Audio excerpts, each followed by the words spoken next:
नमस्कार साथियों, स्वागत है आपका हमारे YouTube चैनल फोकस ISPCS पर। साथियों, लेखपाल के लिए आपके दो बड़े ही इम्पोर्टेंट वीडियो बना चुके हैं हम।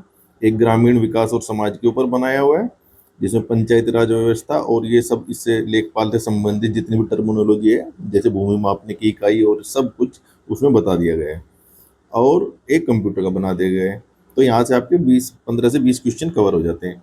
अब बचते हैं भूगोल और इतिहास। इतिहास का वीडियो अभी आपको या तो आज रात या कल मिल जाएगा। भूगोल का वीडियो अभी ये आप हम शुरू करते हैं, क्योंकि भूगोल के भी कम से कम 5 क्वेश्चन आएंगे और वो बड़े ही सीधे क्वेश्चन होते हैं, लेकिन उनको आपको रिवीजन करके जाना होता है। तो इसलिए इस वीडियो को आप तेजी से देख लीजिए, क्योंकि इसमें क्या है कि हमने केवल जो बिल्कुल मोस्ट इंपोर्टेंट क्वेश्चन है वही कराए हैं। तो इनको तो आप छोड़ना ही नहीं है। इसके अलावा टाइम मिलता है तो पढ़ लीजिए, लेकिन इसको जरूर कर जाइए। तो शुरू करते हैं अपने क्वेश्चन। देखिए, ये सारे टॉपिक इधर कवर है।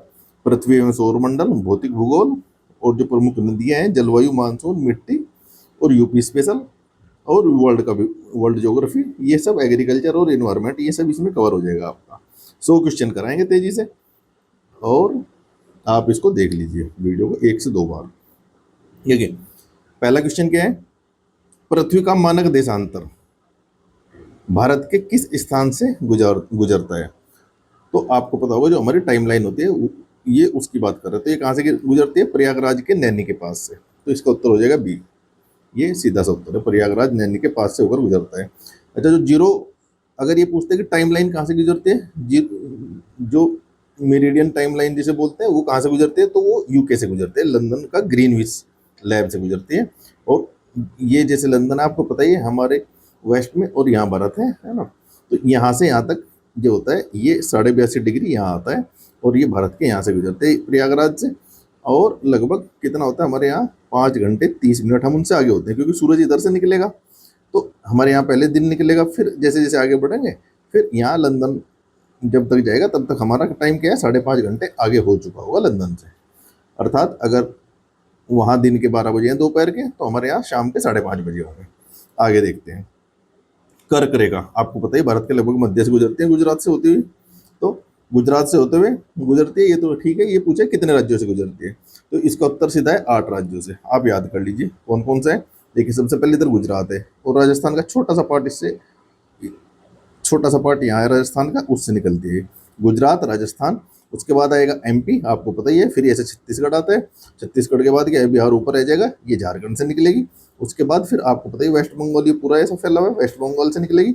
उसके बाद बांग्लादेश में घुस जाएगी। उसके बाद आएगा फिर अपना, क्योंकि नॉर्थ ईस्ट आपको पता ही है, इधर नॉर्थ ईस्ट ऐसे त्रिपुरा जो है, ये फिर निकलेगी त्रिपुरा और मिजोरम से। तो ये 8 राज्यों से निकलती है। इनको, इनके नाम भी याद रख लेना है, क्योंकि कई बार ये पूछते हैं किससे नहीं गुजरती है, किससे गुजरती है। ऐसा क्वेश्चन ना पूछ के थोड़ा कठिन बनाएगा तो ऐसे घुमा देगा। तो ये आप याद कर लेना, और मैप के ऊपर इसको आप एक बार देख लेना, तो फिर आप कभी नहीं बोलोगे। पृथ्वी अपनी धुरी का एक चक्कर लगाती है, उसमें कितना समय लगता है? देखिए, वैसे तो 24 घंटे मान लेते हैं, लेकिन वो एक्चुअल में 24 घंटे नहीं होते हैं, वो होते 23 घंटे 56 मिनट और 4 सेकंड। तभी जो ये बचा हुआ टाइम है, ये जो इस लीप ईयर जो एक एक्स्ट्रा डे होता है, वो इसलिए होता है, नहीं तो फिर पूरा 365 दिन हो जाते सीधे। तो इसलिए 366 जब होता है लीप ईयर, वही जो टाइम बचता है सारा का सारा, जैसे 4 मिनट यहाँ बची, लगभग 3 मिनट जो भी 54 सेकंड जो बचती है, वो जोड़ जोड़ कर पूरे एक साल में 12 महीने में एक दिन एक्स्ट्रा हो जाता है। तभी फरवरी 29 दिन की होती है 5 साल में। आगे देखते हैं। भूमध्य रेखा इक्वेटर, जो है भूमध्य रेखा इक्वेटर, जैसे ये पता है आपको, ये भारत है। भूमध्य रेखा थोड़े नीचे से निकलती है इधर से, है ना। ये कितने देशों से निकलती है, किन किन देशों से निकलती है, ये भी आप देखना। भूम अगर आपको थोड़ा सा भी डिटेल में पढ़ना है ज्योग्राफी, तो आप मुझे कमेंट कर दीजिए, उसके ऊपर वीडियो बना दिया जाएगा। कोई भी टॉपिक आपको समझ नहीं आ रहा है। और दोस्तों, लाइक जरूर कर लीजिए हमारे चैनल को, इससे हमें मोटिवेशन मिलता है। और बाकी अन्य वीडियो भी जो है इसी प्रकार के मोस्ट इंपोर्टेंट क्वेश्चन जो है हम तेजी से बनाएंगे। लाइक कीजिए और कमेंट कीजिए, उसमें कंजूसी मत कीजिए। आप लाइक करने में आपका कुछ नहीं जा रहा है। भूमध्य रेखा देखिए, चलो वीडियो देखते हैं। भूमध्य रेखा से भारत की दक्षिणतम सीमा की दूरी कितनी है? तो ये 876, 1448, 2100, 500, कौन सा सही है? तो इसमें है 876। अच्छा, ये भारत का दक्षिणतम बिंदु अगर पूछते हैं, तो ये है हमारा इंदिरा पॉइंट, जो अंडमान निकोबार है वहाँ सबसे लास्ट वाला बिंदु होता है, ये इंदिरा पॉइंट। और मुख्य भूमिका ये है, ये आपको पता है, जो तमिलनाडु का जो कोना बना हुआ है, ये मुख्य मेनलैंड का दक्षिणतम बिंदु है। क्या बोलते हैं इसको? कन्याकुमारी जो है। ये बताया अंडमान निकोबार इंदिरा पॉइंट, और भूमध्य रेखा से लगभग 876 किलोमीटर यहाँ से भूमध्य रेखा पड़ती है, मतलब जो अंडमान निकोबार का इंदिरा पॉइंट है वहां से। आगे देखते हैं इंटरनेशनल डेट लाइन कहाँ से गुजरती है। इंटरनेशनल डेट लाइन ये आपको पता होगा 180 डिग्री से गुजरते हैं। 180 डिग्री बेसिकली ये घूम फिर के जैसे पृथ्वी गोल है, तो यहाँ से क्या आता है, यहाँ 0 डिग्री आ गया लंदन के आसपास, तो इधर जाएंगे तो इधर भी 180 डिग्री हो जाएगा, और ऐसे घूम के आएंगे तो यहाँ भी से 180 डिग्री हो जाएगा। तो 180 डिग्री कहाँ है ये देखा होगा आपने, ये अमेरिका है, दक्षिण अमेरिका, उत्तरी अमेरिका, और ये इधर पूरा एशिया आ जाता है, इधर ऑस्ट्रेलिया जाता है। तो ये यहाँ से गुजरती है, ऐसे टेढ़ी मेढ़ी लाइन है थोड़ी, 2-3 जगह से। तो अंतर्राष्ट्रीय डेट लाइन कहाँ से गुजरती है, 180 डिग्री से। आपको सीधा ये देना है, ईस्ट देगा तो भी ठीक है, वेस्ट देगा तो भी ठीक है, 180 डिग्री है, वो दोनों सेम होंगे। अगला क्वेश्चन देखते हैं, पृथ्वी का सबसे ऊपरी वायुमंडल परत कौन सी है। तो आपको पता है वो नीचे वाली ट्रोपोस्फीयर जिसे क्षोभ मंडल बोलते हैं, उसके बाद ऊपर क्या होती है स्ट्रेटोस्फीयर जिसे समताप मंडल बोलते हैं हिंदी में, उसके बाद मध्यमंडल मीजो, फिर आयोनोस्फीयर, और फिर एक्सोस्फीयर जिसे बहिस्फीयर बोलते हैं हिंदी में। तो बहिर्मंडल ये सबसे ऊपर वाली होती है। तो ये लेयर सारा क्रम याद रखे, क्योंकि वो कई बार क्रम पूछता है, यहाँ ऊपर वाला पूछे वहां नीचे वाली पूछ लेगा। भारत की स्थल सीमा की कुल लंबाई कितनी है। तो भारत की स्थल सीमा की कुल लंबाई है 15,200। अब इसमें याद कर लीजिए, क्योंकि जो हमारी मुख्य मेनलैंड है ये वाला, ये इतना, ये जो स्थल सीमा है नीचे तो समुद्र है ना। तो ये जो स्थल सीमा है इतना, ये हमारी कितनी है 15,200। अच्छा, समुद्र तट की लंबाई 6100 है, और द्वीपों सहित द्वीप जो अंडमान निकोबार है और लक्षद्वीप है, अगर ये पूछता है तो ये आपको बता देना है कितना 6100 किलोमीटर है ना। और ये सब द्वीप वगैरह मिला के ये बैठती है 7500 किलोमीटर। और जो मेनलैंड की जो हमारी, जैसे यहाँ तो पानी है, इसके ऊपर जो पाकिस्तान अफगानिस्तान चाइना से जो मिलती है, इसकी लंबाई कितनी होगी 15,200 किलोमीटर। तो ये याद रखना है। अच्छा, इसमें एक ट्रिक याद रख लीजिए, कई बार पूछता है कि सबसे अधिक लंबाई कौन से देश से मिलती है। तो इसकी एक ट्रिक है 55 में बी। तो इनका क्रम ये, ब से बांग्लादेश से सबसे ज़्यादा सीमा मिलती है भारत की, च से चीन, प से पाकिस्तान, न से नेपाल 55, और ये हो जाएगा मैं से म्यांमार जो इधर है 55 में बी है, बी से हो जाएगा फिर ये भूटान, ये भी भूटान है, आपको पता ही छोटा, ये भी बांग्लादेश है, ये याद रखना। और ए से अफगानिस्तान से थोड़ी सी सीमा मिलती है हमारी 106-110 किलोमीटर के लगभग, वो भी याद रख लेना आप। तो ये हो गया। देखिए आपको ना वीडियो देखने का फायदा ये है कि आपको एक्स्ट्रा क्वेश्चन भी करा दिए जा रहे हैं जो पूछ सकते हैं लेखपाल में, वो मोस्ट इंपोर्टेंट क्वेश्चन है। पृथ्वी का सबसे नजदीक ग्रह, तो ये पता ही आपको, बुध, जिसे इंग्लिश में मरकरी बोलते हैं। नहीं, पृथ्वी के नजदीक पूछ रहा है, अच्छा सूरज के नजदीक पूछता है तो बुध बोलते हैं। पृथ्वी के सबसे नजदीक क्या है, देखिए बुध है, फिर ऐसे शुक्र है, फिर पृथ्वी आती है, फिर यहाँ मंगल आता है। तो इन दोनों में आपको कंफ्यूजन होगा, तो इसलिए आपको याद रखना है कि शुक्र जो है ये पास में मंगल से भी थोड़ा, और मंगल के बाद आती है एस्ट्रॉयड बेल्ट जिसे बोलते हैं क्षुद्र ग्रह। तो ये याद रखना है ना, पृथ्वी के सबसे निकट कौन सा है, वीनस या शुक्र बोलते हैं। और सूर्य, बुध सूर्य के नजदीक है। और सबसे बड़ा सौरमंडल में ग्रह बृहस्पति। भारत का भौतिक भूगोल देखते हैं। हिमालय पर्वत की सबसे ऊंची चोटी कौन सी है, तो ये सबको पता है माउंट एवरेस्ट। और अगर भारत में स्थित चोटी पूछता है तो केटू बता देना आप। और दूसरे नंबर की अगर हिमालय की चोटी पूछता है तो कंचनजंगा आ जाएगी, ये सिक्किम में स्थित है। और माउंट एवरेस्ट जो है ये हमारी नेपाल में स्थित है, ये भी याद रखना है, ये भारत में नहीं है। देखिए केटू जो है सर्वोच्च चोटी है भारत की, ये कहाँ है, पीओके जो पाक ऑक्युपाइड कश्मीर है वहाँ है ये। भारत का सबसे बड़ा मैदान कौन सा है, तो आपको पता है उत्तर, जो हमारा गंगा का मैदान है, गंगा यमुना का मैदान, ये सबसे बड़ा है। तो उत्तर भारत का मैदान जिसे बोलते हैं। आगे देखते हैं खादर और बांगर में क्या अंतर है। देखिए ये दो प्रकार की मिट्टी होती है, जो जलोढ़ मिट्टी होती है, जलोढ़ मिट्टी अर्थात जो गंगा के और यमुना के बीच का जो दोआब एरिया है वहाँ जलोढ़ मिट्टी होती है, उसके दो प्रकार होते हैं, एक खादर और एक बांगर। खादर होती है नवीन जलोढ़, ये भी याद रखना। ये क्वेश्चन पूछता है सीधा, खादर बराबर कौन सी होती है, नवीन जलोढ़, मतलब नई नई जलोढ़ मिट्टी होती है, नवीन।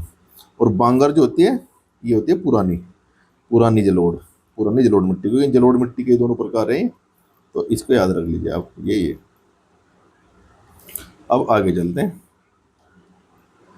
और जलोढ़ मिट्टी जो है भारत के सबसे ज्यादा भूभाग में पे फैली है। जैसे आप मिट्टी के कई प्रकार है ना, जलोढ़ है ना, फिर लाल, फिर काली, है ना, ये प्रकार। तो जलोढ़ मिट्टी जो है सर्वाधिक क्षेत्र पर जो है भारत के जलोढ़ मिट्टी पाई जाती है, नंबर 1, फिर लाल होती है, फिर काली। 1 2 3 ऐसे याद रख लीजिए आप। और ये उपजाऊ मिट्टी होती है जलोढ़ मिट्टी, इसलिए यहाँ क्या है, यूपी, बिहार और जो झारखंड है और वेस्ट बंगाल, ये सब उपजाऊ जमीन है यहाँ पर। पश्चिमी घाट की सबसे ऊंची चोटी, तो सीधा याद रखना है अनाईमुडी, और ये बार बार पूछता है पीसीएस में भी, लेखपाल में भी, तो ये तो आपको याद कर लेना है। और दूसरे नंबर की चोटी है दक्षिण भारत की, ये दादाकोटा है। ये दूसरे नंबर की, ये पहले नंबर की, ये दूसरे नंबर की, याद रख लेना इसको। दोदा बेटा जो है नीलगिरी की सर्वोच्च चोटी है, और मतलब दक्षिण भारत की दूसरे नंबर की चोटी है। अगर नीलगिरी की पूछता है तो नीलगिरी की सर्वोच्च चोटी दोदा बेटा आएगी, और अगर पूरे दक्षिण भारत की पूछता है तो अनाईमुडी बताएंगे। भारत और श्रीलंका को अलग करने वाली जल संधि कौन सी है? पाक जल संधि, इसका नाम है पाक जल संधि, ये याद रख लीजिए आप। दक्कन ट्रैप किस प्रकार की भूमि है? तो रेगिस्तान तो नहीं है, आपको पता ही होगा। ये क्या है, ज्वालामुखी के लावा से बना हुआ था ये दक्कन ट्रैप पूरा। तो इसको ज्वालामुखी लावा से बनी काली मिट्टी का पठार है दक्कन ट्रैप, तो ये याद रख लेना आपको सीधा। आगे चलते हैं। इसके बाद है भारत का सबसे बड़ा राज्य क्षेत्रफल के हिसाब से कौन सा है? तो राजस्थान है। उसके बाद कौन सा आता है? राजस्थान, एमपी, महाराष्ट्र और यूपी आता है चौथे नंबर पर, ये याद कर लीजिए आप। एमपी दूसरा है, महाराष्ट्र तीसरा है, यूपी चौथे नंबर पर है। आगे चलते हैं। सुंदरबन डेल्टा किस नदी पर है? तो आपको पता है, ये गंगा और यमुना जहाँ मिलती है वहाँ वेस्ट बंगाल के आसपास और फिर बांग्लादेश में ये सुंदरबन डेल्टा है। विश्व का सबसे बड़ा डेल्टा ये माना जाता है, जो मैंग्रोव का डेल्टा है। मैंग्रोव या कच्छ वनस्पति यहीं पाई जाती है, तो वो याद रख लेना आप। सुंदरबन डेल्टा गंगा ब्रह्मपुत्र का डेल्टा है। देखिए, यह विश्व का सबसे बड़ा डेल्टा है, और यहाँ मैंग्रोव अर्थात सुंदरी वन पाए जाते हैं। इसी के नाम पर इसका क्या नाम पड़ा? सुंदरवन डेल्टा। सुंदरी के पेड़ होते हैं वहाँ। थार का मरुस्थल किस राज्य में है? तो मेनली तो ये राजस्थान में है, थोड़ा गुजरात में फैला हुआ है और दिल्ली तक ये आया हुआ है, लेकिन इसका जो अगर उत्तर पूछते हैं तो आप रखेंगे राजस्थान, और थोड़ा बहुत ये गुजरात में है, बस 2 ही याद रखेंगे आप। देखिए, गुजरात में भी है, पंजाब और ये में भी है, लेकिन यहाँ इतना प्रभावी नहीं है। मेनली 60% जो है ये राजस्थान में ही है। और दुनिया का सबसे घना बसा हुआ मरुस्थल भी थार मरुस्थल है राजस्थान का, अर्थात यहाँ सबसे ज़्यादा आबादी है। जितने भी दुनिया में मरुस्थल है उन सब में यहाँ ही यही आबादी ज़्यादा मिलती है, बाकी सब में कम है, तो ये भी उत्तर आप याद रख लेना। भारत का सबसे ऊंचा पठार कौन सा है? तो आपको पता ही है, लद्दाख का पठार है, ये सबसे ऊंचा है। भाई दक्कन माल और छोटा नागपुर, ये तो छोटे छोटे पठार है, ये इतने ऊंचे नहीं है ना। अरावली पर्वतमाला किन 2 राज्यों में मुख्यतः फैली है? तो अरावली आपको पता है मेनली तो राजस्थान में है, लेकिन ये गुजरात से शुरू होते हुए राजस्थान और दिल्ली तक आती है। तो इसका उत्तर मेनली आएगा क्या? राजस्थान और गुजरात। अगर 2 दिए हैं तो राजस्थान गुजरात देंगे, अकेला दिया है तो राजस्थान लिखेंगे आप।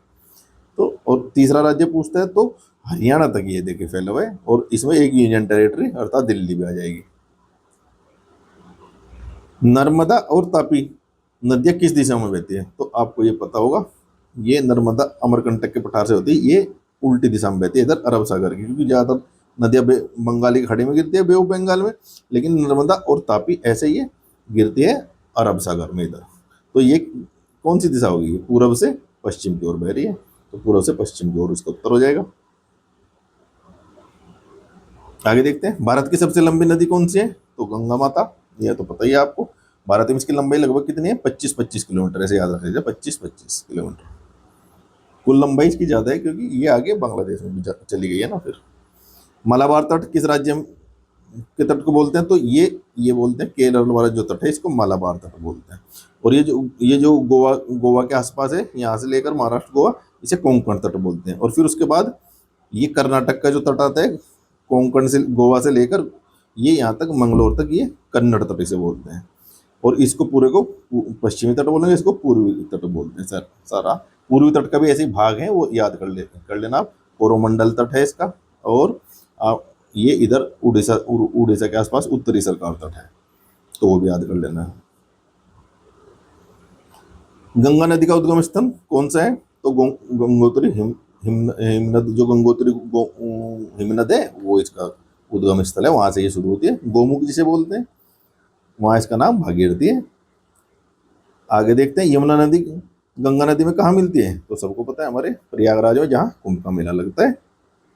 और वहाँ तीसरी नदी जो अदृश्य है वो सरस्वती माता है, सरस्वती, इसलिए वहाँ गंगा यमुना और सरस्वती का संगम के ऊपर ही मेला लगता है, कुंभ मेला। दक्षिण की गंगा किसे कहते हैं, तो ये बड़ा कंफ्यूजन क्वेश्चन है। देखिए, दक्षिण की गंगा मेनली कावेरी को बोलते हैं, क्योंकि ये सबसे बड़ी पूजनीय नदी है। जैसे यहाँ हमारे गंगा की वैल्यू है ना, बड़ी पवित्र नदी मानी जाती है, तो कावेरी को भी पवित्र नदी माना जाता है। लेकिन अगर कई बार क्वेश्चन ऐसे बोलते हैं कि दक्षिणी गंगा गोदावरी को बोलते हैं। अगर दक्षिण की गंगा बोलते हैं तो ये कावेरी आएगा, और दक्षिणी गंगा बोलते हैं तो गोदावरी। क्यों बोलते हैं उसको, क्योंकि गोदावरी जो है वो सबसे लंबी नदी उधर है दक्षिणी भारत में, तो इसलिए उसको बोल देते हैं दक्षिणी गंगा। लेकिन दक्षिण की गंगा कावेरी ही आप लगाएंगे, ये उत्तर समझ लीजिए अच्छे से। ब्रह्मपुत्र नदी तिब्बत में किस नाम से जानी जाती है, तो तिब्बत में आपको पता है सांगपो के नाम से जानी जाती है। सांगपो, या ऐसे भी लिख सकते हैं इसको तसांगपो, इसको मेनली सांगपो बोलते हैं। इंग्लिश में टी जो होता है वो साइलेंट होता है, इसमें टी से शुरू होता है। ये हमारे यहाँ कहाँ से एंटर करती है, तो हमारे यहाँ ये अरुणाचल के दिहांग से एंटर करती है, और असम असम आती है, फिर असम से होते हुए फिर ये नीचे चले जाती है बांग्लादेश में।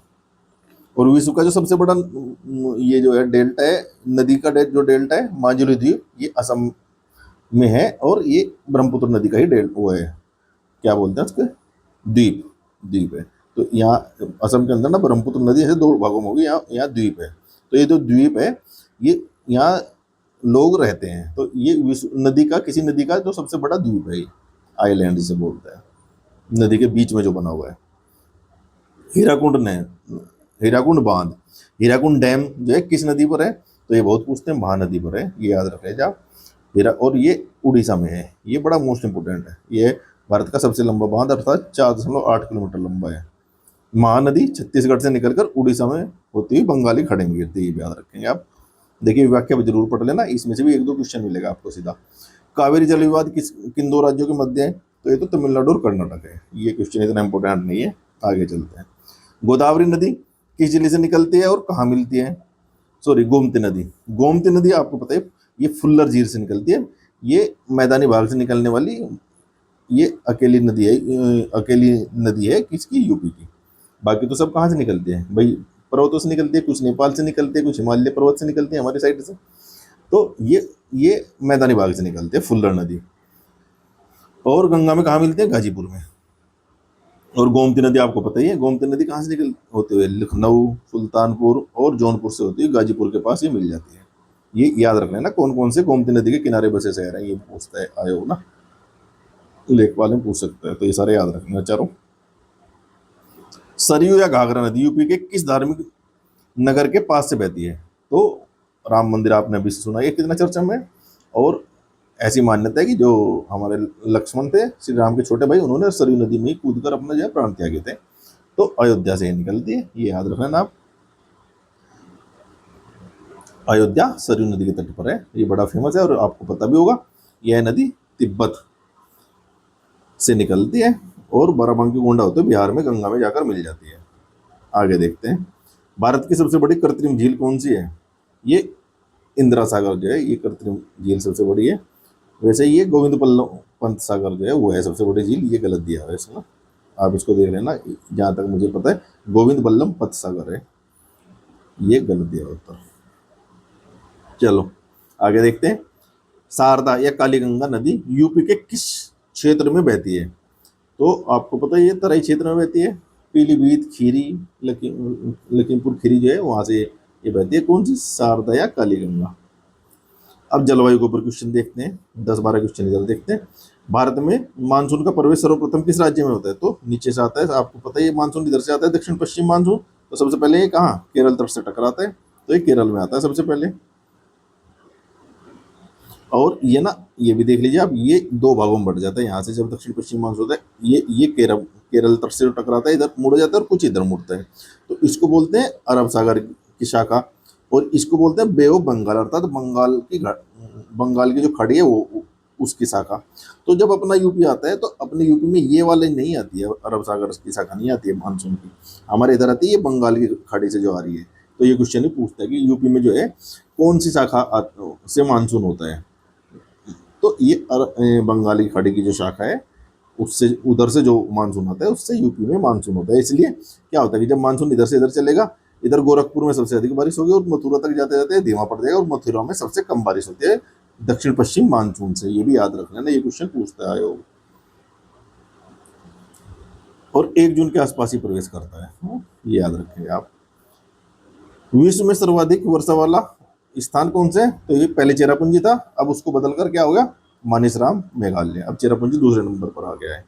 देखिए दोनों का है खासी पहाड़ी में। अब मेघालय में 3 पहाड़ियां हैं, याद रखोगे आप, गारो, खासी बीच में और जयंतिया। ये इसी पहाड़ियों के नाम पे यहाँ जो लोग रहते हैं वो उन जनजातियों का नाम भी यही है, गारो जनजाति, खासी जनजाति और जयंतिया जनजाति। तो ये इनका क्रम भी पूछता है कई बार, पूर्व से पश्चिम या पश्चिम से पूर्व। तो आप याद रखो गारो, खासी, जयंतिया। और जो खासी पहाड़ी है यही चेरापूंजी और मानिसराम है जहाँ सबसे ज्यादा बारिश होती है, मानिसराम में। चेरापूंजी दूसरे नंबर पर आ चुका है। लू क्या है ये तो पता ही है आपको, गर्म हवा है, उत्तर पश्चिम से आने वाली गर्म और शुष्क हवा है ना, यूपी बिहार राजस्थान में चलती है और टेम्परेचर 45 से 50 डिग्री पहुंच जाता है। इससे हीट स्ट्रोक आते हैं, काफी लोगों की जान भी चली जाती है हर साल, जो कि एक दुखद घटना है। उत्तर पूर्व मानसून से किस राज्य में सर्वाधिक वर्षा होती है?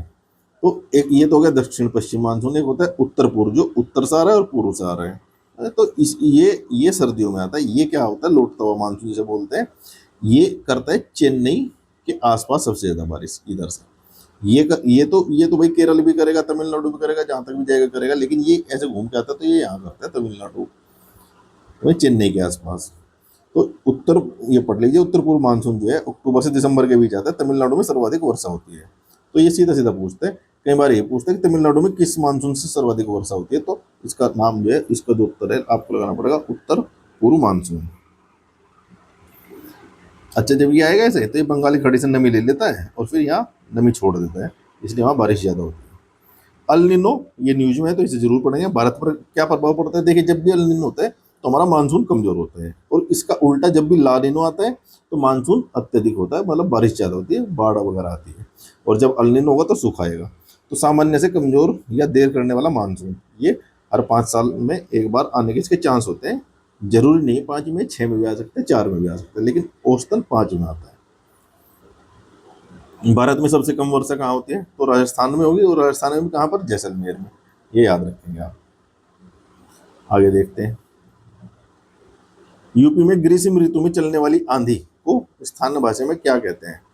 तो जो बड़ी तेज आंधी चलती है उसको बोलते हैं आंधी तूफान या काल बैसाखी बोल देते हैं। मेनली तो इसे वेस्ट बंगाल में बोलते हैं काल बैसाखी, लेकिन इन्होंने यहाँ यूपी भी दे दिया है तो लिख सकते हैं इसमें काल बैसाखी। भारत में शीतकालीन वर्षा उत्तर पश्चिम में क्यों होती है? अच्छा शीतकालीन वर्षा क्योंकि नॉर्थ नॉर्थ जो है, नॉर्थ ईस्ट जो है मानसून होता है उससे होती है। ये पश्चिमी विक्षोभ जब चलते हैं, पश्चिमी विक्षोभ के कारण होती है ये शीतकाल में, अर्थात नवंबर दिसंबर में वर्षा जो होती है। आप देखते होंगे बड़ी तेज गड़गड़ाहट होती है, बारिश होती है। ये एक्चुअली भूमध्य सागर से चलती हैं, ये जो क्या है पश्चिमी विक्षोभ, और ये होते हुए जैसे ये कश्मीर है यहाँ से टकराएंगी और फिर ये क्या है उत्तरी भारत में ही वर्षा करती है, दक्षिण तक ये नहीं पहुँचती है। तो ये पंजाब, हिमाचल, हरियाणा और पश्चिमी यूपी तक ही वर्षा कर पाते हैं मेनली। और जम्मू कश्मीर में इनसे क्या होता है, बर्फबारी होती है क्योंकि वहाँ मौसम ठंडा होता है, लेकिन जैसे मैदानी क्षेत्र की तरफ नीचे आती है तो फिर ये बारिश करती है। तो ये याद रखना, दक्षिण पश्चिमी विक्षोभ।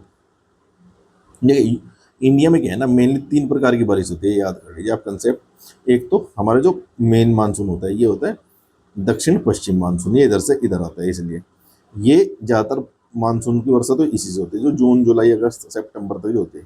फिर एक होता है लौटता हुआ मानसून, जब यही मानसून कमजोर पड़ता है ये लौटता है, तो फिर ये लौटती हुई जो हवाएं होती हैं ये यहाँ से पानी ले लेती है, बंगाली खाड़ी में यहाँ गर्म होती है क्योंकि उन दिनों, और ये यहाँ तमिलनाडु तट से टकराती है तो यहाँ वर्षा कर देती है। तो ये हो गया उत्तर पूर्वी मानसून, है ना। और तीसरा होता है ये पश्चिमी विक्षोभ जो सर्दियों में करता है वर्षा। तो ये याद रखना है आपको। ये 3 टाइप के मानसून है, तीनों याद रख लेना, बस इनकी इनकी जगह याद रख लेंगे। दक्षिण पश्चिम मानसून इधर पूरे भारत में करते हैं मेनली, यहाँ से लेकर कर्नाटक तक, यहाँ तक दोनों खाड़ी इसकी जो आएंगी। फिर लौटता मानसून मेनली यहाँ करते हैं, और पश्चिमी विक्षोभ ऊपर ऊपर की तरफ करता है। ये मोटा मोटा याद रखोगे तो क्वेश्चन वहाँ हो जाएगा 16 से। आगे चलते हैं। मानसून का विस्फोट किसे कहते हैं? तो विस्फोट कब होता है? जब अचानक से तेज बारिश आती है तो उसे मानसून का विस्फोट बोलते हैं। मानसून का अचानक से बहुत तेज आना, तो इसका पहला ए उत्तर हो जाएगा इसका। आम वर्षा, मैंगो शावर जिसे बोलते हैं, आम्र वर्षा, ये कहाँ पर होती है? तो ये नीचे कर्नाटक और केरल के तट पर होने वाली वर्षा है। तो इससे क्या होता है कि वहाँ बड़ी अच्छी फसल होती है आम वगैरह की, तो इसे आम्र वर्षा बोलते हैं, मैंगो शावर। ये प्री मानसून वर्षा है, जैसे मानसून आएगा जून में, ये उससे थोड़े पहले होती है, तो वहाँ फसलों को लाभ मिलता है, जो आम की जो फसल होती है उनको, इसलिए इसका नाम आम्र वर्षा लिख देते हैं। देखो, आम को पकाने में मदद करती है। और असम में इसे क्या बोलते हैं? टी शावर, क्योंकि वहाँ चाय को फायदा मिलता है, तो उसे वहाँ टी शावर बोल देते हैं। हम मिट्टी और पर्यावरण से देखिए, इन्वायरमेंट बहुत बड़ा इंपॉर्टेंट है, क्योंकि इन्वायरमेंट न्यूज में रहता है, तो ये क्वेश्चन भी बन सकते हैं, ये भी देख लेते हैं तेजी से। भारत में सर्वाधिक क्षेत्रफल में कौन सी मिट्टी पाई जाती है? तो जैसे आपको बताया था अभी, जलोढ़ कितने परसेंट भाग पर पाई जाती है? 43% पर। उत्तरी मैदान में ये मेनली पाई जाती है। काली मिट्टी, जलोढ़, काली और लाल, ये 3 मिट्टी इस प्रकार से है। तो मैंने शायद लाल बताया था पहले, वो देख लेना, उसको करेक्ट कर लेना। जलोढ़ और फिर काली और फिर लाल, ये मिट्टी का क्रम भी यही है। जलोढ़ सबसे अधिक, काली दूसरे नंबर पर और लाल तीसरे नंबर पर। रेगूर मिट्टी, रेगूर मिट्टी किसे कहते हैं? देखिए, काली मिट्टी के ना कई नाम होते हैं, सवते जुताई मिट्टी, रेगूर मिट्टी, काली मिट्टी, है ना। सवते जुताई को बोलते हैं क्योंकि चिपचिपी मिट्टी होती है। देखा होगा आपने महाराष्ट्र में ना, जब सूखा पड़ता है तो उसमें दरारें पड़ जाती है ऐसे मिट्टी में ना, ऐसे ऐसे आपने देखे होगा। वो किसान बैठा रहता है और सर पकड़ कर, तो वो जो दरारें होती है ना, वो काली मिट्टी में आ जाता है। तो जैसे ही सूखती है ये फट जाती है मिट्टी, इसलिए इसे बोलते हैं सवते जुताई, यानी खुद ही अपनी जुताई कर लेती है। रेगुर मिट्टी का दूसरा नाम काली मिट्टी भी है, जो दक्कन ट्रैप के लावा के टूटने से बनी थी। दक्कन ट्रैप में जो है ज्वालामुखी से ये बनी थी, सीधा सीधा अर्थ ये है। ये कपास के लिए बेस्ट होती है, कपास सोयाबीन के लिए, इसलिए महाराष्ट्र में है, आपको पता हो महाराष्ट्र गुजरात में कपास ज़्यादा होती है। तो ये हो गया रेगुर मिट्टी, काली मिट्टी बोलते हैं। लेटराइट मिट्टी में किसकी कमी होती है? नाइट्रोजन और ह्यूमस की। देखिए, लेटराइट मिट्टी क्या है? ये सूखने से बनती है और लीचिंग से बनती है। जब बारिश होती है तो जो मिट्टी टूटती है उससे बनती है ये, जो पर्वत की जो चट्टानें टूटती है उससे बनते हैं। अच्छा, नाइट्रोजन की कमी सभी मिट्टी में, भारत में, याद रख लेना। सीधा सीधा कोई भी क्वेश्चन आता है कि नाइट्रोजन की कमी कौन सी मिट्टी में, तो सभी मिट्टी जितनी भारत में, जलोढ़, लाल, काली, इसलिए यहाँ यूरिया की खपत ज़्यादा है। आगे चलते हैं। यूपी में कौन सी मिट्टी पाई जाती है? तो बताया आपको भी, जलोढ़ मिट्टी पाई जाती है यहाँ, तो क्योंकि गंगा का मैदानी भाग सबसे ज़्यादा यूपी में है, तो यहाँ कौन सी मिट्टी पाई जाएगी? जलोढ़ मिट्टी। आगे चलते हैं। भारत की वन नीति में भारत के कितने प्रतिशत भूभाग पर वन होने चाहिए? तो 33%, अर्थात 1/3 भूभाग पर वन होना चाहिए, हमारी नेशनल फॉरेस्ट पॉलिसी बोलती है, लेकिन अभी कम है। मैंग्रोव वन जो अभी बताया था, सुंदरवन में जो पाए जाते हैं डेल्टा में। मैंग्रोव वन कहाँ पाए जाते हैं? तो नदियों के डेल्टा पर पाए जाते हैं मेनली, समुद्र तट पर या वेस्ट बंगाल में पाए जाते हैं, और कच्छ में पाए जाते हैं। सबसे ज़्यादा जो है यहाँ पाए जाएंगे, और फिर यहाँ वेस्ट बंगाल में पाए जाते हैं। तो ये याद रखना है आपको। देखिए, सुंदरवन में भारत का सबसे बड़ा मैंग्रोव वन है, तो ये याद रख लेना आप। प्रोजेक्ट टाइगर बड़ा मोस्ट इंपोर्टेंट क्वेश्चन है, बार बार पूछते हैं। 1973 में शुरू हुआ था ये, तो ये याद कर लेना आप। किसने किया ये नहीं पूछेगा, बस ये पूछेगा। और प्रथम टाइगर रिजर्व भारत का कौन सा था? वो था जिम कॉर्बेट, जो कि उत्तराखंड में, पहले यूपी में था, फिर बंटवारा हुआ तो ये उत्तराखंड में चला गया। दुधवा राष्ट्रीय उद्यान यूपी के किस जिले में स्थित है? तो ये लखीमपुर खीरी में स्थित है, दुधवा नेशनल पार्क जो है। आगे चलते हैं। टाइगर रिजर्व भी है वहाँ पर। 51वां क्वेश्चन देखते हैं। वायु प्रदूषण का सूचकांक PM 2.5, आप बड़ा सुनते होंगे न्यूज में, दिल्ली में इतना पोल्यूशन था, तो PM 2.5 क्या नापता है? तो जो 2.5 माइक्रोमीटर, माइक्रोन जो होता है ना, माइक्रोन ऐसा लिखते हैं, ये लंबाई की एक यूनिट है। तो इतने तक के, जो इतने आकार तक के जो होते हैं 2.5 माइक्रोन तक के, उनको बोलते हैं PM 2.5। तो ये इनको नापता है। ये छोटे कण होते हैं, एक्चुअली ये फेफड़े में चले जाते हैं, तो बीमारियां करते हैं, एस्थमा वगैरह सब हो जाता है। तो इसलिए ये बड़े खतरनाक होते हैं। वन महोत्सव प्रतिवर्ष किस माह में मनाया जाता है? तो ये जुलाई में मनाया जाता है। सीधे सीधे याद कर लेना, इसको 72 हो गया। इसकी शुरुआत कब की थी? 1995 में, सॉरी 1950 में के.एम. मुंशी द्वारा की गई थी। बड़े पैमाने पर वृक्षारोपण लगाया गया था। तो ये आपको याद कर लेना है, ये इंपोर्टेंट क्वेश्चन है। यूपी का क्षेत्रफल ये तो पूछेगा नहीं, लेकिन फिर भी याद कर लेना, लेखपाल में पूछ सकते हैं। तो 2,40,928 किलोमीटर एग्जैक्ट याद करना है आपको, 2,40,928 किलोमीटर। यह देश के कुल क्षेत्रफल का कितना है? 7.33%। और यूपी क्षेत्रफल में कौन सा है? चौथा बड़ा राज्य। इससे बड़े कौन कौन से बताए थे? राजस्थान, फिर महाराष्ट्र, एमपी, और ये अपना आ जाएगा राजस्थान, एमपी, महाराष्ट्र, और ये सब आ जाएगा। उत्तर प्रदेश की उत्तर प्रदेश की उत्तरी सीमा कौन से देश से लगती है? तो ये तो आपको पता ही है, नेपाल से लगती है। सबसे लंबी सीमा जो है यूपी की कहाँ लगती है? हमारे यूपी के उत्तर में नेपाल ही पड़ता है, बस एक देश। क्योंकि उत्तराखंड ऊपर चला गया, पहले चीन से मिलता था, अब उत्तराखंड चीन से मिलता है और नेपाल से मिलता है। लेकिन यूपी जो है केवल एकमात्र देश जो है जिससे मिलता है वो है नेपाल हमारा। यूपी में कुल कितने जिले हैं? तो 75 जिले हैं। अभी 76वां जिला बनाने की बात चल रही है, अब वो पता नहीं जोड़ा है कि नहीं जोड़ा है ना। तो अभी 75 है वर्तमान में। यूपी की राजधानी लखनऊ किस नदी किनारे है? तो गोमती नदी, अभी पड़ी थी ये तो। गोमती नदी कहाँ से निकलती है? पीलीभीत फुल्लर झील से। यूपी में गन्ने का सर्वाधिक उत्पादन किस क्षेत्र में होता है? तो जो पश्चिमी उत्तर प्रदेश का क्षेत्र है वहाँ सबसे ज्यादा गन्ना उत्पादन होता है। मेरठ, मुजफ्फरनगर, सहारनपुर इत्यादि जो क्षेत्र है, यहाँ बागपत, शामली, यहाँ सबसे ज्यादा गन्ना पैदावार होती है। यूपी में आम का सर्वाधिक दोस्तों सर्वाधिक उत्पादन कहाँ होता है यूपी में आम का? तो लखनऊ का मलिहाबाद फेमस है, बड़ा दशहरी आम के लिए, आपको लंगड़ा, दशहरी, चौसा के लिए। तो ये आपको याद रख लेना, यूपी लखनऊ मलिहाबाद में सबसे ज्यादा आम उत्पादन होता है।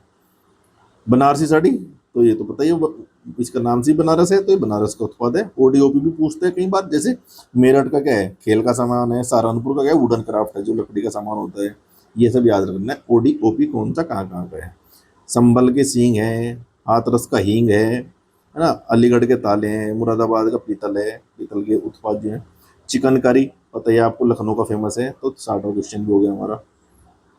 मुरादाबाद ये हो गया क्वेश्चन, हमने कर लिया। पीतल अभी बताया, तो ये तो छोड़ो। अलीगढ़ किसके लिए? ताले के लिए, पता है अलीगढ़ का ताला। रामपुर का चाकू, रामपुरी चाकू है। फिरोजाबाद की चूड़िया है, ये सबको पता है। चूड़िया और कहाँ चलती होगी बात है, तो दोनों का उत्तर फिरोजाबाद होगा। कन्नौज इत्र के लिए आपको पता ही है, ये कन्नौज की खुशबू जो है वहाँ से बोलते हैं कि निकलते हैं तो खुशबू आती है पूरे शहर में, है ना। मैं तो गया नहीं, कोई कन्नौज का है तो बताइए कि ऐसा है क्या कि पूरे इस शहर में खुशबू आती है इत्र की। यूपी में भदोही और मिर्जापुर आपको पता है कालीन पर बड़ी फेमस है वहाँ की। और पूरे पूरे इंडिया में सबसे ज़्यादा जो कालीन जो उत्पादन होती है वो भदोही में ही होती है। और एक्सपोर्ट में लगभग 70-80% जो है वो केवल भदोही से होता है, जबकि पूरे इंडिया से 20 से 25% ही होता है। तो ये भी याद रखना है आपको। आगे चलते हैं तेजी से। यूपी में दुधवा राष्ट्रीय उद्यान, तो ये तो पता ही है। दुधवा राष्ट्रीय उद्यान क्या है? बाघ, एक सींग, गैंडे वाला सींग, मेनली तो बाघ के लिए फेमस है। एक सींग वाला गैंडा भी और 12 सींगा भी यहाँ मिलते हैं। यूपी में राज्य जल जीव प्रजाति कौन सी है? हमारी जो है जलीय जीव कौन सा है? मतलब ये कहने का ये है कि जलीय राजकीय जीव कौन से है? तो ये जो गंगा डॉल्फिन है ये हमारी जलीय जीव है। यूपी में विंध्याचल तीर्थ किस जिले में है? तो मिर्जापुर वालों को पता ही होगा। मिर्जापुर में माँ विंध्यावासिनी देवी शक्तिपीठ है, उनके नाम से ये प्रसिद्ध है माता जी। राम मंदिर का उद्घाटन कब हुआ? तो ये 2024 में हुआ था, 22 जनवरी 2024 को। ये किस शैली में बना है? ये याद रखिए, नागर शैली में बना है। मंदिर किस में होते हैं? नागर और द्रविड़ शैली, और बीच में बेसर शैली मेनली होते हैं। साउथ में द्रविड़ होती है, ऊपर नागर शैली होती है नॉर्थ में, और जो बीच मतलब मध्य में जो मध्य इंडिया है वहाँ बेसर शैली। इन दोनों का मिला जुला रूप होती है। विश्व की सबसे लंबी नदी कौन सी है? तो ये नील नदी, आपको पता ही है विश्व की सबसे लंबी नदी है। कितनी है? 6,650 किलोमीटर। कहाँ से निकलती है? अफ्रीका की विक्टोरिया झील से निकलकर भूमध्य सागर में गिरती है। तो पूरा ऐसे अफ्रीका है ये, है ना। तो ये ऐसे निकलती है, ऐसे भूमध्य सागर में गिर जाते हैं यहाँ। तो ये नीचे से, मतलब जैसे हमारी नदियाँ तो नॉर्थ टू साउथ चलती है, ये कहाँ चल रही है? साउथ से नॉर्थ की दिशा में चल रही है। उल्टी बह रही है, ऐसे याद रख लेना इसको। विश्व का सबसे बड़ा महासागर, तो ये तो पता ही है, प्रशांत महासागर, पैसिफिक ओशियन विश्व का सबसे बड़ा महासागर है, और इसका आकार जो है ओ के आकार का है। अटलांटिक का आकार एस के आकार का है, आपने देखा होगा, है ना, ये याद रखना। और हिंद महासागर जो है ट्रायंगल, त्रिभुजाकार है। तो ये आकार भी कई बार पूछ लेता है। मेरियाना ट्रेंच जो है, मेरियाना गर्त जो है, ये सबसे गहरा स्थान है समुद्र के अंदर, तो ये भी इसी में है, प्रशांत महासागर में। सारा मरुस्थल किस प्रकार का मरुस्थल है, तो गर्म मरुस्थल है। जैसे हमारा थार मरुस्थल है राजस्थान का, ऐसे ही सारा मरुस्थल भी गर्म है। कुछ मरुस्थल ठंडे होते हैं, जैसे लद्दाख में जो बर्फ पड़ी रहती है उसको भी मरुस्थल ही बोलते हैं। ऐसे ही चिली का अटाकामा जो है, चिली जो है साउथ अमेरिका का एक देश है, जो दक्षिण अमेरिका है ऐसे, तो यहाँ ये लंबा सा ये चिली है इधर ना, तो यहाँ इसमें अटाकामा मरुस्थल है, वो ठंडा है, मतलब वहाँ बर्फ होती है, ऐसे रेत नहीं होती वहाँ। सहारा जो है विश्व का सबसे बड़ा मरुस्थल है, ये आप याद रखिए, बड़ा ही, मतलब पूरी अफ्रीका में ऊपर फैला हुआ है, इधर इधर ऐसे से ऐसे यहाँ तक। अफ्रीका के अगर पूछते हैं किस भाग में है ये है हमारा उत्तरी और पश्चिमी अफ्रीका। यहाँ एटलस पर्वत भी यहीं पर है, वो भी पूछते हैं। ग्रेट बैरियर रीफ ये कहाँ है, ऑस्ट्रेलिया के पास है। देखिए ऑस्ट्रेलिया का ऐसा नक्शा है ना, तो ये कई बार ये ऐसे पूछने की बजाय क्वेश्चन हार्ड बनाया था कि ये यहाँ है कि दक्षिण पश्चिम में है, मतलब दक्षिण पूर्वी एशिया में है, ऑस्ट्रेलिया में है, या उत्तरी पूर्वी ऑस्ट्रेलिया में। तो इसका उत्तर होगा उत्तरी पूर्वी ऑस्ट्रेलिया में, ये यहाँ है समुद्र में ना, ये तो ऑस्ट्रेलिया हुआ, तो ये समुद्र में के अंदर यहाँ कोरल लीफ है, विश्व की सबसे लंबी कोरल लीफ है ये यूनेस्को में शामिल है, ये भी याद रख लेना। विश्व का सबसे ऊंचा जलप्रपात कौन सा है, तो ये एंजल जलप्रपात जो है वेनेजुएला में है, जिनके राष्ट्रपति अभी ट्रंप साहब ने उठा लिए थे। ये सबसे ऊंचा झरना वहाँ है और उन्हीं के राष्ट्रपति ट्रंप साहब ने उठा लिए हैं। देखिए अमेजन वर्षा वन किस देश में है, तो मेनली कहाँ है, ब्राजील में फैला है, ये सबको पता है ना। मेनली तो मुख्यतः 60% ब्राजील में, फिर थोड़ा बहुत जो है पेरू, कोलंबिया, वेनेजुला, तो ये ऐसे है ना, ये आपको पता होगा दक्षिण अमेरिका, तो यहाँ सबसे बड़ा देश ही ब्राजील है यहाँ, तो ये ऐसे, तो ये यहाँ फैला हुआ है। और इसके बाद जो है ये थोड़ा बहुत जो है ये यहाँ से शुरू होता है, पेरू कोलंबिया, यहाँ है पेरू और कोलंबिया ऐसे ऐसे होते हुए, और वेनेजुला ये ऊपर है, तो यहाँ थोड़ा थोड़ा पार्ट उधर भी है, मेनली ब्राजील में है। ब्राजील के जो एनाकोंडा आप देखते हो मूवी में, वही वाले जंगल। विश्व का सबसे बड़ा देश क्षेत्रफल में कौन सा है, तो ये तो आपको पता है रूस, है ना, रूस सबसे बड़ा देश है। फिर क्या होता है एक्चुअली, याद रख लीजिए, रूस के बाद आता है कनाडा, है ना, कनाडा के बाद यूएस आएगा, फिर चाइना इधर आएगा। ये तो ये 4 देश हो गए बड़े बड़े, है ना, ये इन चारों का क्रम भी पूछता है, तो ये आप रख लीजिए, रूस, कनाडा, और ये आपका उत्तरी अमेरिका, और फिर चीन। और इसके बाद फिर कौन कौन से देश आते हैं वो भी याद रखिए। भारत आता है 7वें स्थान पर, इसके बाद आएगा ऑस्ट्रेलिया आएगा आपका, और शायद ब्राजील आएगा, वो याद देख लेना आप एक बार, हाँ। फिर उसके बाद आएगा भारत। ट्रॉपिक ऑफ कैप्रिकॉर्न अर्थात मकर रेखा, तो कर्क रेखा तो भारत से गुजरती है, भारत के लगभग मध्य से, फिर ये इक्वेटर आएगी, फिर यहाँ मकर रेखा आएगी, याद रखना। तो ये 23.5 डिग्री नॉर्थ में होती है, 23.5 डिग्री, है ना, नॉर्थ में होती है, और ये 23.5 डिग्री साउथ में होती है। तो यही पूछ रहा है किस अक्षांश पर 23.5 डिग्री कहाँ है, साउथ, तो इसका उत्तर सी हो जाएगा। आगे चलते हैं। स्वेज कलन, स्वेज इंग्लिश में ऐसे लिखते हैं, इसमें ऐसे लिखेंगे हिंदी में, स्वेज नहर। तो स्वेज नहर कहाँ है, किसको जोड़ती है, अफ्रीका में, ये तो पता ही है। तो ये लाल सागर को भूमध्य सागर से जोड़ती है, इधर ही हिंद महासागर आ जाता है, फिर ये लाल सागर आएगा ऐसे ऐसे करके जो एरिया है, फिर यहाँ से ये लाल सागर को यहाँ इन्होंने काट के बनाई हुई है, भूमध्य सागर से जोड़ देते हैं अफ्रीका में, है ना। ये आप याद रख लीजिए, मेरा भूमध्य सागर को लाल सागर से जोड़ती है, जिससे यूरोप और एशिया के बीच की दूरी कम हो जाती है। 193 किलोमीटर ये लंबी नहर है, जो 1869 में खुली थी, तो ये याद रखना। पनामा नहर आपको पता ही कि ये उत्तरी अमेरिका है, ये उत्तरी अमेरिका है, और ये दक्षिणी अमेरिका है, तो यहाँ एक छोटा सा देश है पनामा, उसको काट कर ये नहर बनाएगी। तो ये किसको जोड़ेगी, प्रशांत महासागर को और अटलांटिक महासागर को। भाई इधर प्रशांत महासागर हो गया, इधर ये अटलांटिक महासागर हो गया, क्योंकि यहाँ यूएसए है, ये उत्तरी अमेरिका, यहाँ दक्षिण अमेरिका है, ऐसे जुड़ी हुई है। तो यहाँ एक छोटा सा देश है ये, तो प्रशांत को इससे जोड़ देते हैं। तो आगे चलते हैं, ये इसकी लंबाई याद रखना 82 किलोमीटर है ना, ये याद रखना। माउंट एवरेस्ट विश्व की सबसे ऊंची चोटी है, या किस देश में? तो गलती से भारत मत लगा देना, ये नेपाल और चीन की सीमा पर है। मेनली नेपाल अगर आता है तो खाली नेपाल में उत्तर लगाओगे आप इसका। आगे चलते हैं, विक्टोरिया झील किस महाद्वीप में है? तो बताया था अभी, अफ्रीका में। किस नदी का स्रोत है? कौन सी नदी निकलती है यहाँ से? तो नील नदी निकलती है, तो उत्तर बी हो जाएगा।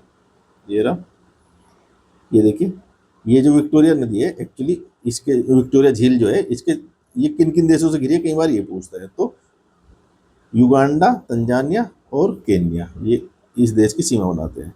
तो ये याद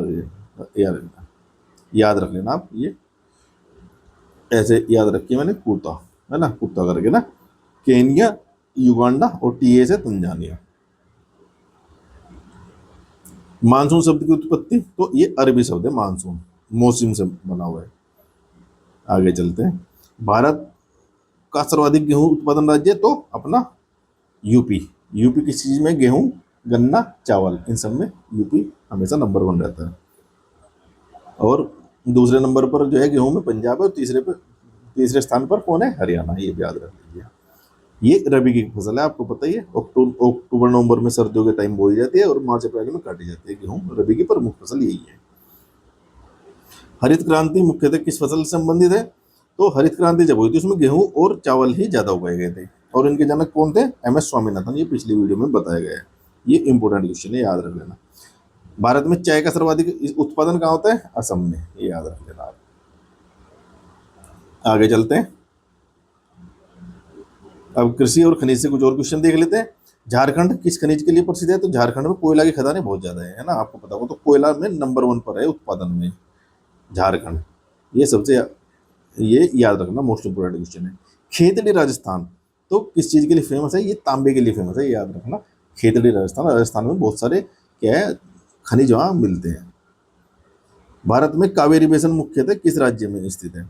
तो कावेरी आपको पता है नीचे है साउथ में, ऐसे यहाँ कर्नाटक, ये जो ये तमिलनाडु है, और ये हमारा कर्नाटक है। तो यहाँ से निकलती है, कर्नाटक से होती है, तमिलनाडु में चली जाती है, तमिलनाडु से ये गिर जाती है यहाँ बंगाल की खाड़ी में। तो मेनली ये फैली हुई कर्नाटक और तमिलनाडु में। कर्नाटक के कुर्ग से निकलते हैं, इसका स्थान जरूर याद रखो दोस्तों, ये मोस्ट इंपोर्टेंट है। और कावेरी का जो डेल्टा है उसे दक्षिण भारत का कटोरा कहा जाता है, चावल का कटोरा, वहाँ चावल बहुत ज्यादा होते हैं। यूपी में मेंथा उत्पादन में किस जिले का योगदान सर्वाधिक है? तो बाराबंकी में है मेंथा, मिंट जिसे बोलते हैं, उत्पादन में नंबर 1 है। ये याद रख लीजिए आप। रामपुर भी महत्वपूर्ण है, लेकिन नंबर 1 कौन सा हुआ? बाराबंकी। बुंदेलखंड यूपी का कौन सा क्षेत्र है? तो आपको पता है, जैसे यूपी का जब मैप बनाते हैं, ये यहाँ नीचे झांसी वाला जो है, ये क्षेत्र जो है बुंदेलखंड में आता है।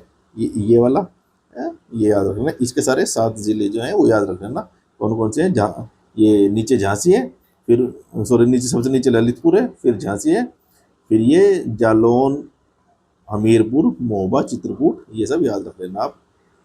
फतेहपुर है ना, फतेहपुर इसमें नहीं है शायद, याद रख लेना इसको। जितने भी जिले हैं ये रहे, देखिए ये रहे यूपी का जो पटा है, झांसी, बांदा, चित्रकूट, महोबा, ललितपुर, हमीरपुर और जालौन, ये याद रखना। 1 2 3 4 5 6 7 जिले आए, 7 के साथ याद रख लेना आप, पूछता है। भारत का चावल का कटोरा किसे कहा जाता है? तो ये आंध्र प्रदेश को भारत का चावल का कटोरा कहा जाता है, क्योंकि अभी जो बताया था ना, कृष्णा गोदावरी जो डेल्टा था वहां, उसकी वजह से। ओजोन परत जो समताप मंडल में बताते हैं, स्ट्रेटोस्फीयर इंग्लिश में बोलते हैं। तो ओजोन परत जो मिलती है, नीचे क्षोभ मंडल है, उसके ऊपर स्ट्रेटोस्फीयर अर्थात समताप मंडल जो बोलते हैं। तो यहाँ इसके इसी भाग में जो है हमारी ओजोन परत मिलती है, बारीक सी, जो हमें किससे बचाती है? अल्ट्रा वायलेट रेज, जो सूर्य की हानिकारक किरणें आती है वो ये सोख लेती है। अगर वो किरणें, ओजोन परत नहीं है और वो किरणें नीचे जमीन पर आएगी तो कैंसर उससे ज्यादा होता है। तो इसलिए समताप मंडल में जो ओजोन परत है वो बड़ी मोस्ट इंपोर्टेंट हो जाती है। ये देखिए, समताप मंडल जो 15 से 35 किलोमीटर की ऊंचाई तक फैला है, ये याद रखिए आप। भारत की सिलिकॉन वैली किसे कहा जाता है? तो बेंगलुरु, क्योंकि वहाँ सॉफ्टवेयर कंपनी बहुत ज़्यादा है, तो इसलिए वहाँ को सिलिकॉन वैली कहा जाता है। सिलिकॉन वैली एक यूएस का जो फेमस क्षेत्र है, उसी के नाम पर वहाँ आईटी कंपनी है यूएस में, तो यहाँ पे आईटी कंपनी है, तो इसको भी सिलिकॉन वैली बोलने लगे इंडिया का। गोल्डन क्वाड्रेंटल अर्थात स्वर्णिम चतुर्भुज, ये क्या है? ये जो हमारे 4 बड़े शहर है, दिल्ली, मुंबई, है ना, और कोलकाता और मद्रास, इन सबको जोड़ने वाला ये एक 4 बड़े राजमार्ग है। तो इनको बोल दिया है स्वर्णिम चतुर्भुज, अर्थात गोल्डन क्वाड्रिलेटरल, जिसे इंग्लिश में बोलते हैं क्वाड्रिलेटरल। तो ये दिल्ली, मुंबई, चेन्नई, कोलकाता को जोड़ने वाले राजमार्ग हैं। अब 5 क्वेश्चन और बचते हैं, देख लेते हैं। इंपोर्टेंट क्वेश्चन है दोस्तों, जरूर देखना इनको। भाखड़ा नकल बांध कहाँ है? तो सतलज नदी पर है, ये आपको पता ही है। हरी के डैम पूछेगा तो ये कहाँ है? ब्यास नदी पर। और ब्यास नदी ऐसी है, ये जो हमारी पंचनद है, ये ब्यास नदी ऐसी है कि ये भारत से निकलते हैं, बाकी सब इधर से ऊपर से आते हैं निकलते ही। आगे चलते हैं। चंबल नदी का अभ्यारण्य, चंबल नदी का जो वन्य जीव अभ्यारण्य है वो किस चीज के लिए फेमस है? तो आपको पता है सबको, घड़ियाल बड़े फेमस है वहां पर ना, और डॉल्फिन भी है। तो मेनली घड़ियाल है, दूसरे स्थान पर डॉल्फिन भी आएगा, तो उत्तर आप लगा देंगे। 7 महीने, 7 सिस्टर किसे बोलते हैं? तो जो नॉर्थ ईस्ट के 7 राज्य हैं हमारे, उनको 7 सिस्टर बोलते हैं। इसमें याद रख लीजिए आप, त्रिपुरा नहीं आता, ये सॉरी सिक्किम नहीं आता है, जो सिक्किम यहाँ है ना, और ये पूरा जो नॉर्थ ईस्ट है, ये इतना जो है, इतना जो यहाँ 7 राज्य है, आपको पता होगा, है ना, ये सारे मिलाकर 7 राज्य हैं, तो इन्हीं को 7 सिस्टर बोलते हैं। ये 7 राज्य आपको पता है, ये नाम याद रख लीजिएगा, असम, अरुणाचल, मेघालय। अच्छा, किस किस की सीमा म्यांमार से मिलती है इनमें से, ये बताइए आप कमेंट में। और किस की सीमा चीन से मिलती है, ये बताइए आप, है ना, और किस की सीमा बांग्लादेश से मिलती है, तो ये आप कमेंट में जरूर बताइए। और ये क्वेश्चन आ भी सकता है, ये क्वेश्चन पूछे ना पूछे, ये क्वेश्चन जरूर पूछेगा कि किसकी सीमा इनमें से चीन से मिलती है, किसकी बांग्लादेश से मिलती है, किसकी म्यांमार से मिलती है, और किसकी जो है हमारे नीचे बांग्लादेश, म्यांमार, हाँ वही, इनसे मिलती है, तो पूछेगा। तो ये क्वेश्चन हो गए दोस्तों आज। इनको, इनमें से 5-6 क्वेश्चन सीधे सीधे मिलेंगे आपको, याद कर लीजिएगा। मिलते हैं अगली वीडियो में। अगर आपको अच्छी लग रही है तो कमेंट में जरूर लिखिए कि हिस्ट्री की वीडियो जल्दी से बनाइए, तो फिर हम बना देंगे उसको भी। और इसी प्रकार के जो मोस्ट इंपोर्टेंट क्वेश्चन है वही लेकर आएंगे। और चैनल को दोस्तों लाइक जरूर कीजिए वीडियो को, और चैनल को सब्सक्राइब कर लीजिए, उससे हमें मोटिवेशन मिलता है। इसमें आपका कुछ नहीं जाता, केवल आपको लाइक का बटन दबाना है, दबा दीजिए। मिलते हैं अगली वीडियो में, तब तक के लिए पढ़ते रहिए, लिखते रहिए और सिलेक्शन लेकर रहिए। जय हिंद।